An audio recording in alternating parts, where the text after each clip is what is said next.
안녕하세요. 그린날의 멘토스 6기 대학생 멘토단입니다. 요즘 수험생분들이 면접을 보는 시기잖아요. 그래서 저희가 오늘은 면접에 관한 멘토링을 준비했습니다. 저는 멘토단장 고기현입니다. 저는 멘토단 한태윤입니다. 저는 멘토단 한민지입니다. 네, 민지 멘토님이 먼저 교육과정에 대한 멘토링 준비하셨죠? 네, 맞아요. 현재 교육과정은 어떤 식으로 편성되어 있나요? 현재 고등학교 교육과정은 교과 분화고 창의적 체험활동으로 편성되어 있습니다. 현재 고등학생들은 어떤 교과목을 듣고 있나요? 보통 교과와 전문 교과로 나뉘는데 보통 교과는 기초, 탐구, 체육, 예술, 생활, 교양으로 구성되며 교과부는 국어, 수학, 영어, 한국사, 사회, 과학, 체육, 예술, 기술과정, 제2외국어, 한문, 교양으로 구성되어 있고 전문교과는 전문교과 1과 전문교과 2로 구분됩니다. 전문교과 1은 과학, 체육, 예술, 외국어, 국제계열에 관한 과목으로 구성되고 전문교과 2는 국가직무능력 표준에 따라 경영, 금융, 보건복지, 디자인, 문화 콘텐츠, 미용, 관광, 레저, 음식 조리, 건설기계, 재료, 화학, 공업, 섬유, 의료, 전기전자, 정보통신, 식품가공, 인쇄, 출판, 공예, 환경안전, 농림수산해양, 선박운항 등에 관한 과목으로 구성되어 있습니다. 예체능학과를 지원하는 학생들은 선택 과목이나 전문교과 생기부가 중요하겠네요. 네, 맞아요. 예체능학과를 지원하는 학생들은 자기가 준비하는 학과에 맞춰서 전문 교과를 잘 듣는 것이 중요합니다. 현재 학점제로 운영되고 있다고 들었는데 맞나요?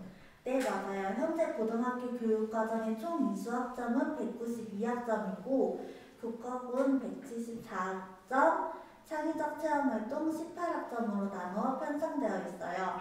단 특성화 고등학교와 산업수요 맞춤형 고등학교는 창의적 체험활동을 18학점으로 편성하고 있습니다.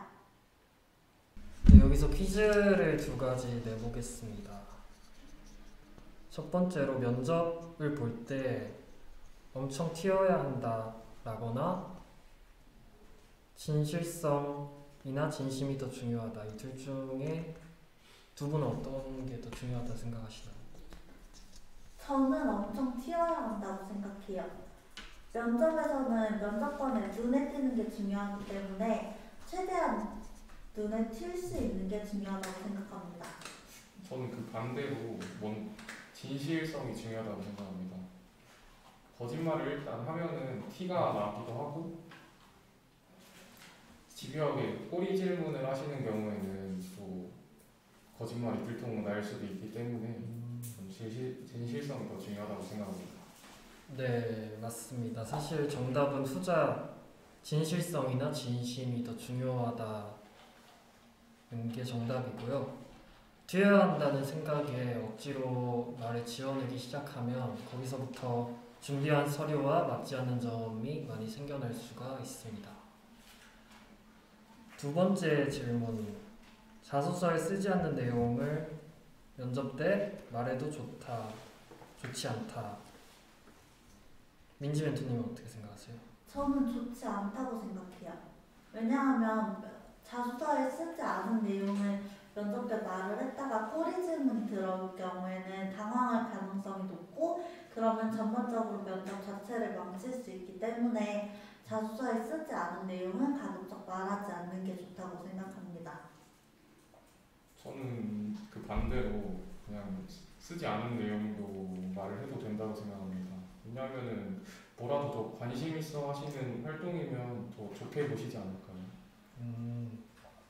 네, 사실 여기에서 정답을 정하는 거는 쉽지 않은데 굳이 정하자면 좋지 않다가 맞습니다. 자소서에 쓰지 못한 내용 중에서도 가장 인상 깊었던 내용이나 자기의 경험에 꼭 중요한 내용이 있을 수가 있는데 이 내용을 말해도 되지만 자소서에 썼던 활동을 언급하는 것이 본인의 말이나 아니면 면접에 대한 태도에서 신뢰성이 더 가기 때문에 자소서에 썼던 내용을 언급하는 것이 더 유리합니다.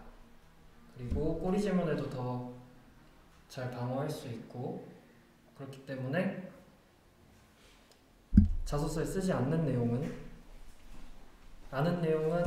말을 안 하는 게 좋겠죠. 자, 그럼 면접에 대한 질문을 드리겠습니다. 네. 서류 면접은 어떻게 준비해야 하나요? 중요한 점이 있을까요? 서류 면접을 보는 이유는 내가 제출한 서류에 대해서 구체적으로 확인하기 위한 만남입니다. 그래서 제가 준비한 서류를 구체적으로 설명하고 그 설명이 맞다는 것만 확인시켜주면 됩니다. 그럼 혹시 대답하는 방법이 따로 있을까요? 네, 예, 아니요의 대답보다는 자신이 뭔가를 설명하고 표현하고 의견을 덧붙였을 때 유리해질 수 있습니다. 그러면 생기부나 자소서 분량이 부족해서 저 같은 경우에는 굉장히 부족했었는데 표현하지 못한 것들은 어떻게 해야 할까요? 네, 아까 퀴즈에서 말씀드렸던 내용인데 말을 해도 되지만 우선은 자소서에 썼던 내용을 언급하는 것이 신뢰성이 더 있고요. 그리고 그렇다고 하더라도 제한된 분량의 서류에 자신의 이야기를 다 담지 못하는 경우가 있는데 그런 스토리들은 신뢰성이 떨어질 수 있으니까 최대한 구체적으로 전달하는 것이 좋습니다.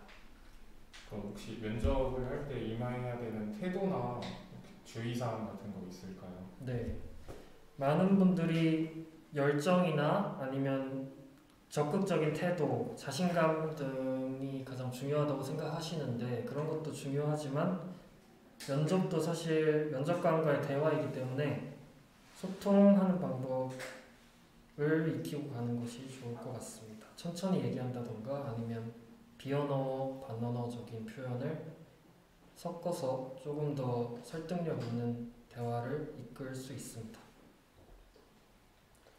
그렇다면 이번에는 제가 서류 분석에 대해서 질문을 드릴 텐데요. 면접을 준비할 때 서류에 대한 3가지 팁이 있다면서요? 네, 맞습니다. 서류 면접을 준비하는 팁이 3가지 정도가 있는데 이거는 면접에 성공한 사람들의 공통점이기도 합니다. 첫 번째로는 내 서류는 꼭 다 읽어보고 가기입니다. 그리고 두 번째는 생기부에 써놓은 내용 중에서 입학사정관 눈에 띄는 내용이 뭘까를 굳이 예측하지 않는 것입니다.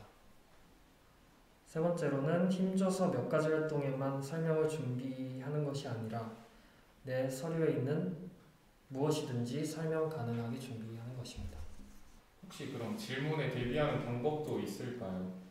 네, 있습니다. 학교별로 기본 질문이 미리 준비되어 있는데 자기소개, 지원 동기, 인상 깊었던 활동들은 보통의 학교들이 다 공통적으로 들어가는 내용이기 때문에 미리 준비를 하실 수 있습니다.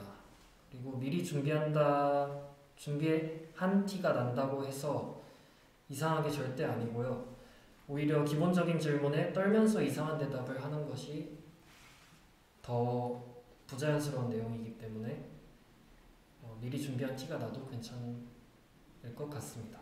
그리고 다음 질문으로 이어질 수 있을 만한 내용을 슬쩍 언급해주는 것도 좋고 또 엄청 튀어야 한다보다도 서류에 기반한 진실한 대답을 구조화해가는 게 중요합니다.